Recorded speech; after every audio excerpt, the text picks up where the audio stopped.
ಹಾಗಿದ್ರೆ ನಾಗಸಂದ್ರದ ಚಿತ್ರಣ ಹೇಗೆ ಕಂಡು ಬರ್ತಾ ಇದೆ? ಇಲ್ಲಿನ ಗ್ರೌಂಡ್ ರಿಪೋರ್ಟ್ ಕೊಡೋದಕ್ಕೆ ನಮ್ಮ ರಿಪೋರ್ಟರ್ ರಕ್ಷಾ ಈಗ ನಮ್ಮ ಜೊತೆ ನೇರ ಸಂಪರ್ಕದಲ್ಲಿದ್ದಾರೆ.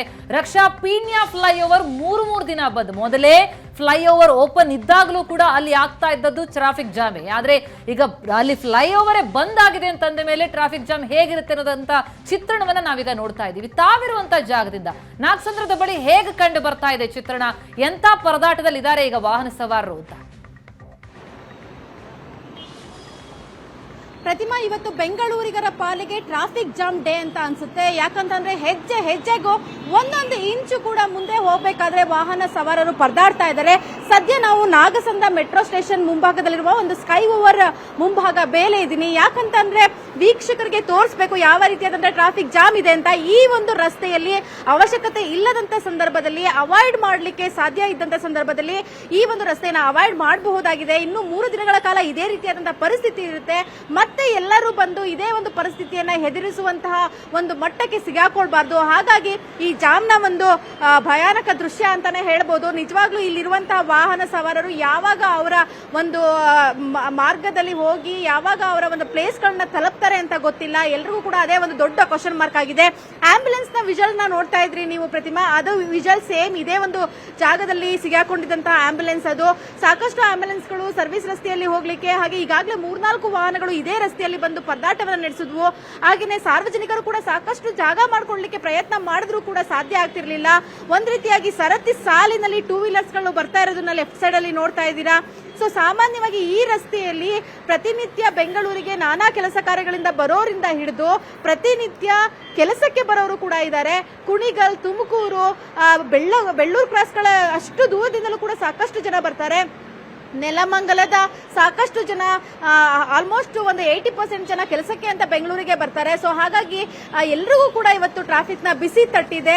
ಯಾಕಾದ್ರೂ ಈ ರಸ್ತೆಯಲ್ಲಿ ಇವತ್ತು ಬಂದ್ವೋ ಅನ್ನೋ ರೀತಿಯಾದಂತಹ ಪರದಾಟ ತಪ್ಪಿದೆ. ಪ್ರತಿಯೊಬ್ರು ಕೂಡ ಈ ರಸ್ತೆಯನ್ನ ಇಲ್ಲಿಂದ ದಾಟ್ಲಿಕ್ಕೆ, ಅಂದ್ರೆ ಇಲ್ಲಿಂದ ಗೊರಗುಂಟೆಪಾಳ್ಯ, ಯಶವಂತಪುರ ಅನ್ನುವನ್ನು ದಾಟಿ ಇದೇ ರೀತಿಯಾದಂತಹ ಪರಿಸ್ಥಿತಿ ಇದೆ. ಯಾಕಂದ್ರೆ ಈ ರಸ್ತೆಯಲ್ಲಿ ಬಂದ್ವಿ ಅಂತ ಅಂದ್ರೆ ನಾವು ಯಶವಂತಪುರಕ್ಕೆ ಹೋಗೋವರೆಗೂ ಕೂಡ ನಮಗೆ ಯಾವುದೇ ಡಿವಿಷನ್ ಸಿಗೋದಿಲ್ಲ. ಅಂದ್ರೆ ನಾವು ಯಶವಂತಪುರಕ್ಕೆ ಹೋದ ನಂತರ ಬೇಕಾದ್ರೆ ನಾವು ಯಶವಂತಪುರ ಫ್ಲೈಓವರ್, ಹಾಗೆ ಮಲ್ಲೇಶ್ವರಂ, ರಾಜಾಜಿನಗರ ಈ ಭಾಗಗಳಿಂದ ಬೇರೆ ಬೇರೆ ಏರಿಯಾಗಳಿಗೆ ಕನೆಕ್ಟಿವಿಟಿನ ತಗೊಳ್ಬಹುದು. ಆದ್ರೆ ಗೊರಗುಂಟೆಪಾಳ್ಯ ದಾಟಿದ್ರೂ ಕೂಡ ತತ್ಕ್ಷಣಕ್ಕೆ ಯಾರಿಗೂ ಕೂಡ ಯಾವುದೇ ಡಿವಿಷನ್ ಸಿಗೋದಿಲ್ಲ. ಹಾಗಾಗಿ ಪ್ರತಿಯೊಬ್ರು ಕೂಡ ಈ ರಸ್ತೆಯ ಒಂದು ಟ್ರಾಫಿಕ್ ಜಾಮ್ ನ ಎದುರಿಸುವಂತ ಅನಿವಾರ್ಯತೆ ಇವತ್ತು ಒದಗಿದೆ. ಪ್ರತಿಯೊಬ್ರು ಅವರ ಕೆಲಸ ಕಾರ್ಯಗಳಿಗೆ ಪ್ರತಿನಿತ್ಯ ಹೋಗುವಂತ ಸಮಯಕ್ಕಿಂತ 1-1.5 ಗಂಟೆ ಲೇಟ್ ಆಗಿ ಈ ಒಂದು ಟ್ರಾಫಿಕ್ ಜಾಮ್ ನ ಎದುರಿಸಿ ತಲುಪ್ತಾರೆ ಅನ್ಸುತ್ತೆ. ಕಿಲೋಮೀಟರ್ ಉದ್ದ ಇದೆ ಈ ಟ್ರಾಫಿಕ್ ನೋಡ್ತಾ ಇದ್ರೆ ಕಣ್ಣು ಹಾಯಿಸಿದಷ್ಟು ದೂರಕ್ಕೂ ಕೂಡ ಬರಿಯಲು ವಾಹನಗಳೇ ಕಾಣಿಸ್ತಾ ಇದೆ. ತಮ್ಮ ಗಮನಕ್ಕೆ ಬಂದಂಗೆ ಎಷ್ಟು ದೂರ ಇದೆ ಈ ಟ್ರಾಫಿಕ್ ಜಾಮ್? ಎಷ್ಟು ಹೊತ್ತಿನಿಂದ ಇದೇ ರೀತಿಯಾದಂತಹ ಪರಿಸ್ಥಿತಿ ಕಂಡು ಬರ್ತಾ ಇದೆ ಅಲ್ಲಿ? ನೀವು ಪೋಷಕರಾಗಲು ಕಾಯುತ್ತಿದ್ದೀರಾ? ಚಿಂತಿಸದಿರಿ. ಓಯಾಸಿಸ್ ಫರ್ಟಿಲಿಟಿ 90,000 ದಂಪತಿಗಳ ಜೀವನದಲ್ಲಿ ಸಂತೋಷವನ್ನು ತಂದಿದೆ. 7825893601ಗೆ ಕರೆ ಮಾಡಿ. ಅತ್ಯದ್ಭುತ ರಿಯಾಯಿತಿ ಪಡೆಯಿರಿ ಹಾಗೂ ಎಲ್ಲರಿಗೂ ಗುಡ್ ನ್ಯೂಸ್ ಕೊಡಿ. ಖಂಡಿತ. ಯಾಕಂತಂದ್ರೆ ಬೆಂಗಳೂರಿಗೆ ಬರೋರು ಸುಮಾರು 8 ಗಂಟೆ ಸಮಯಕ್ಕಾಲ ಸಾಕಷ್ಟು ಜನ ಬೆಂಗಳೂರಿನ ತಲುಪ್ತಾರೆ. ನಾವು ಈ ಸ್ಥಳಕ್ಕೆ ಬಂದಿದ್ದು 7:45 ಸಮಯಕ್ಕೆ. ಅವಾಗ್ಲಿಂದಲೂ ಕೂಡ ಇದೇ ರೀತಿಯಾದಂತಹ ಫ್ಲೋ ಅನ್ನ ನೋಡ್ತಾ ಇದೀವಿ ನಾವು. ಈಗಂತೂ ಹೊತ್ತು ಏರ್ತಾ ಬೆಂಗಳೂರಿಗೆ ಎಂಟ್ರಿ ಆಗೋರು, ಟ್ರಾಫಿಕ್ ಜಾಮ್ ನಲ್ಲಿ ಸಿಗಾಕೊಳ್ಳೋರ ಸಂಖ್ಯೆ ಜಾಸ್ತಿ ಆಗ್ತಿರ್ತಕ್ಕಂಥದ್ದು. ಎರಡೂ ಭಾಗದಲ್ಲೂ ನೀವು ನೋಡಬಹುದು, ಮತ್ತೊಂದು ಭಾಗದಲ್ಲೂ ನೋಡಬಹುದು ನೀವು. ಎರಡೂ ಭಾಗದಲ್ಲಿ ಅಂದ್ರೆ ಬೆಂಗಳೂರಿಂದ ಹೊರ ಹೋಗುವಂತವ್ರಿಗೆ ಜಾಸ್ತಿ ಜನ ಇಲ್ಲ. ಇನ್ನು ಸರ್ವಿಸ್ ರಸ್ತೆ ಕೂಡ ಸಂಪೂರ್ಣವಾಗಿ ಬಂದಾಗಿದೆ. ಅಂದ್ರೆ ಫ್ಲೈಓವರ್ ಕೆಳಭಾಗದಲ್ಲಿರೋ ರಸ್ತೆ ಅಷ್ಟೇ ಅಲ್ಲ ಪ್ರತಿಮಾ, ಪಕ್ಕದಲ್ಲಿ ಇರುವಂತಹ ಸರ್ವಿಸ್ ರಸ್ತೆಯನ್ನು ಕೂಡ ನೀವು ನೋಡಬಹುದು. ಅದು ಕೂಡ ಸಂಪೂರ್ಣವಾಗಿ ಜಾಮ್ ಆಗ್ತಿರ್ತಕ್ಕಂಥದ್ದು. ಯಾವ ರಸ್ತೆಯಲ್ಲಿ ಹೋದ್ರೂ ಕೂಡ ಜಾಮ್ ಅಂತಕ್ಕಂಥದ್ದು. ಇನ್ನು ಯಶವಂತಪುರ ಬಿಟ್ಟಾದ್ಮೇಲೆ ಆದ್ರೂ ಕೂಡ ಈ ಒಂದು ಜಾಮ್ ನ ಒಂದು ಬಿಸಿ ತಟ್ಟಲ್ವಾ ಅಂದ್ರೆ ಖಂಡಿತ ತಟ್ಟುತ್ತೆ. ಹಾಗಾಗಿ ಒಂದ್ ರೀತಿ ಟ್ರಾಫಿಕ್ ಜಾಮ್ ಡೇ ತರ ಎಲ್ಲರೂ ಕೂಡ ಟ್ರಾಫಿಕ್ ಸಮಸ್ಯೆನ ಎದುರಿಸುವಂತಹ ಅನಿವಾರ್ಯತೆ ಇದೆ ಇವತ್ತಿನ ಪಾಲಿಗೆ ಅಂತಾನೆ ಹೇಳ್ಬಹುದು. ಇನ್ನು ಪ್ರತಿಮಾ ಸುಮಾರು 8 ಕಿಲೋಮೀಟರ್ಗಳಷ್ಟು ದೂರ ಈ ಒಂದು ಟ್ರಾಫಿಕ್ ಜಾಮ್ ಇದೆ. ಯಶವಂತಪುರದಿಂದಲೇ ನಾವು ಲೆಕ್ಕ ಹಾಕೊಂಡ್ರು ದಾಸನ್ಪುರವನ್ನ ದಾಟಿ ಈ ಒಂದು ಹಿಮಾಲಯ ಡ್ರಗ್ ವರೆಗೂ ಕೂಡ ಟ್ರಾಫಿಕ್ ಜಾಮ್ ನ ಒಂದು ಸ್ಲೋ ಮೂವ್ಮೆಂಟ್ ಇದೆ ಅಂತಕ್ಕಂಥದ್ದು. ದಾಸನ್ಪುರವರೆಗೂ ಕೂಡ ದೊಡ್ಡ ಮಟ್ಟದ ಜಾಮ್ ಇರ್ತಕ್ಕಂಥದ್ದು. ಅದಕ್ಕಿಂತ ಹಿಂದೆ ನಾವು ಹೋದಂತ ಸಂದರ್ಭದಲ್ಲಿ ಹಿಮಾಲಯ ಡ್ರಗ್ಸ್ ವರೆಗೂ ಕೂಡ ಸ್ಲೋ ಮೂವ್ಮೆಂಟ್ ಇರ್ತಕ್ಕಂಥದ್ದು. ಹಾಗಾಗಿ ಸ್ಲೋ ಮೂವ್ಮೆಂಟ್ ಟ್ರಾಫಿಕ್ ಜಾಮ್ ಆಗಿರ್ಬೋದು ಅಥವಾ ಈ ರೀತಿ ಫುಲ್ ಸಂಪೂರ್ಣವಾಗಿ ಜಾಮ್ ಆಗಿರುವಂತಹ ಪರಿಸ್ಥಿತಿಯನ್ನ ನೋಡಿದಾಗ ಸುಮಾರು 8 ಕಿಲೋಮೀಟರ್ ವರೆಗೂ ಈ ಜಾಮ್ ಇದೆ. ಇಲ್ವಾ? ಈಗ ನಾವು ನಿನ್ನೆಯಿಂದಲೂ ಕೂಡ ಈ ಫ್ಲೈಓವರ್ ಗಳು ಬಂದಾಗತ್ತೆ ಅನ್ನೋ ಮಾಹಿತಿಯನ್ನು ಕೊಡ್ತಾ ಇದೀವಿ ನಿಜ. ಆದರೆ ಅಲ್ಲಿ ರಸ್ತೆಗಳು ಬರೋ ಅಂಥವರಿಗೆ ಅಲ್ಲಲ್ಲಿ ಬೋರ್ಡ್ಗಳನ್ನು ಹಾಕಿರೋದು ಫ್ಲೈಓವರ್ ಬಂದಾಗತ್ತೆ ಮುಂದೆ ಅನ್ನುವಂತಹ ಎಚ್ಚರಿಕೆ ಅಂಥದ್ದೇನಾದ್ರೂ ಪ್ರಯತ್ನಗಳಾಗಿದೆಯಾ ಅಥವಾ ಅಲ್ಲಿ ಬರೋವರೆಗೂ ಕೂಡ ಅವರಿಗೆ ಗೊತ್ತಾಗಲ್ಲ ಸರ್ಪ್ರೈಸ್ ಏನಾ ಅಂತ? ಪ್ರತಿದಿನ ಓಡಾಟ ನಡೆಸುವಂತವ್ರಿಗೆ ಒಂದು ಸಣ್ಣ ಮಾಹಿತಿ ಇತ್ತು ಅನ್ಸುತ್ತೆ. ಫ್ಲೈಓವರ್ ಬಂದಾಗುತ್ತೆ ಅಂತ ಕೇವಲ ಫ್ಲೈಓವರ್ ಎಂಟ್ರಿ ಮತ್ತು ಎಕ್ಸಿಟ್ ಗಳಲ್ಲಿ ಮಾತ್ರ ಈ ಒಂದು ಬೋರ್ಡ್ ಅನ್ನು ಹಾಕಿದ್ರು. ಮತ್ತಷ್ಟು ಅವೇರ್ನೆಸ್ ನ ಅವಶ್ಯಕತೆ ಇತ್ತು ಅನ್ಸುತ್ತೆ. ಇವತ್ತಿನ ಒಂದು ಜಾಮ್ ಹಾಗೂ ಇಲ್ಲಿ ಪ್ರಯಾಣಿಕರ ಪರದಾಟವನ್ನು ನೋಡ್ತಾ ಇದ್ರೆ ಕೆಎಸ್ಆರ್ಟಿಸಿ ಬಿಎಂಟಿಸಿ ಇಲ್ಲಿ ಬಂದವ್ರಿಗೂ ಕೂಡ ಇದೇ ರೀತಿಯಾದಂತಹ ಬಿಸಿ ತಡ್ತಾ ಇರ್ತಕ್ಕಂಥದ್ದು.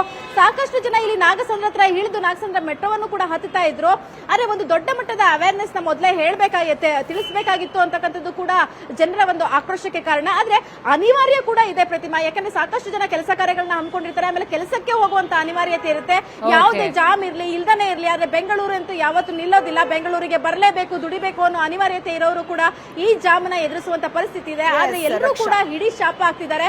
ಕೆಲವೊಬ್ರು ಪ್ರಯಾಣಿಕ ಸವಾರರನ್ನ ಮಾತಾಡ್ಸಿದ್ವಿ ನಾವು, ಅವ್ರು ಹೇಳ್ತಾ ಇರ್ತಕ್ಕಂಥದ್ದು ಒಂದೇನೆ, ಮೊದಲೇ ಒಳ್ಳೆಯ ಕಾಮಗಾರಿಯನ್ನು ನಡೆಸಬೇಕಿತ್ತು ಅಥವಾ ರಾತ್ರಿ ವೇಳೆ ಕಾಮಗಾರಿಯನ್ನು ನಡೆಸಬೇಕಿತ್ತು ಅಂತ ಈ ರೀತಿ ಆಕ್ರೋಶಗಳು ಕೂಡ ವ್ಯಕ್ತವಾಗ್ತಿರ್ತಕ್ಕಂಥದ್ದು. ಪ್ರತಿಮಾ, ಥ್ಯಾಂಕ್ ಯು ರಕ್ಷಾ, ತಮ್ಮೆಲ್ಲ ಮಾಹಿತಿಗೆ.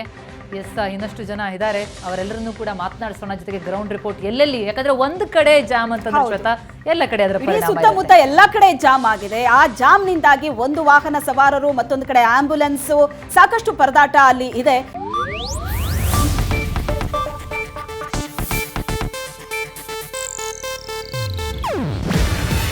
ಇದು ಏಷ್ಯಾನೆಟ್ ನ್ಯೂಸ್ ನೆಟ್ವರ್ಕ್ ಪ್ರಸ್ತುತಿ.